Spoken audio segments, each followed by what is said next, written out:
یو پرنجی په 160 کیلومتر پر اور سپیډ سکیږي. دا انتهایی ډیر زیات تیز سپیډ دی.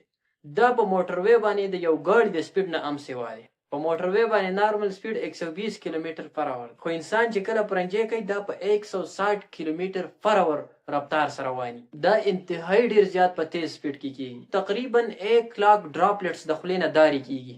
1 لاک داري 1 لاک ډراپلیټس کیږي د یو پرنجي سره، تقریبا 1 لاک. او په دغه ډراپلیټس په دغه دارو کې thousands په زرګونو جراثیم او بیماریانې زمونږ د وجود نه خارجيږي ووځي. دا دومره په سپیډ سره کېږي. مشهوره خبره ده چېرته د انسان په پرنجي کې سترګې پټې نه کړي نو پرنجي څخه به د سترګې بار راوځي. اوس ساینټیفیکلی دا خبره ټیک نه ده، دا غلطه خبره ده، خو مطلب مې دا دی چې انتهایی ډیر زیات په سپیډ سره او ډیر زیات په پریشر سره انسان پرنجي کوي. تاسو ته ما ویل په 160 کیلومتر پر اور په سپیډ سره انسان یو پرنجي کوي. تقریبا 1 لاک ډراپلیټس داري د خولې نه خارجيږي او په دغه کې په زرګونو جراثیم او بیماریانې زموږ د وجود نه بهر وځي. دا پرنجی انسان کوي ولې؟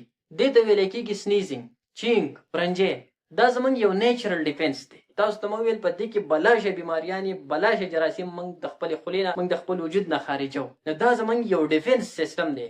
دا زموږ دفاع کوي د مختلف قسم بیماریانو نه. کله چې زموږ پوزې ته څه ډسټ، څه پولن، څه ګرد و غبار، څه دول وغیره دننه ننوځي یا څه تیزه خوشبويي د پوزو ته دننه لاړه، نو دماغ ته یو میسج لاړ شي چې زمونږ پوزې ته، زمونږ نزل کیویټي ته د بهر نه څه پارټیکل راغلی دی او پوزې ته راننوتی دی، دا بهر ایستل غواړي. نو دا دماغ واپس زمونږ د سترګو ته، زمونږ د مخ ته، زمونږ د مرۍ ته او زمونږ د سینې ته میسج راولېږي چې بس په زور سره یو پرنجی وکړه او دا هر څه بار وباسه.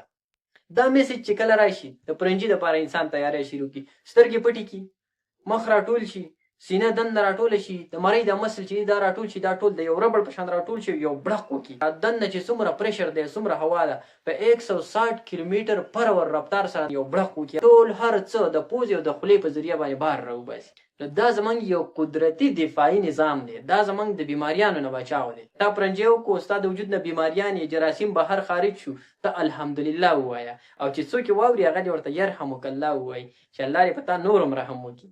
اوس ځینې خلک د دې نه نه خبر، د پرنجي د فایدو نه نه خبر. هغوی له چې پرنجی ورشي نو کوشش کوي چې دا پرنجی ختم کړي، ویې نه کړي.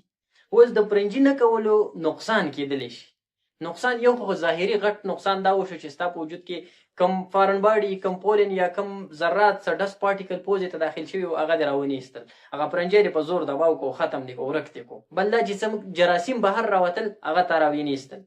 بل دا که دا پرنجی ته په زور باندې ایسارې او نه کول غواړي که نه، نو تاسو ته ما ویل د دې انتهایی ډېر زیات سپیډ او پریشر دی. په زور باندې اوس ته دا ایسارې، دا ستا سترګو رګونه کومه چې وینه پکې چلیږي دا شلولی شي، د غوږونو پردو ته ستا نقصان ورکولی شي، د دې سره ستا د پوزو رګونه شلېدلی شي. نو چې کله هم تاسو کې چاله پرنجی درشي، دا بالکل مه راایساروئ، په کلاه او خوله او پوزه باندې پرنجی کوئ او بیماریانې د خپل وجود نه بار کوئ.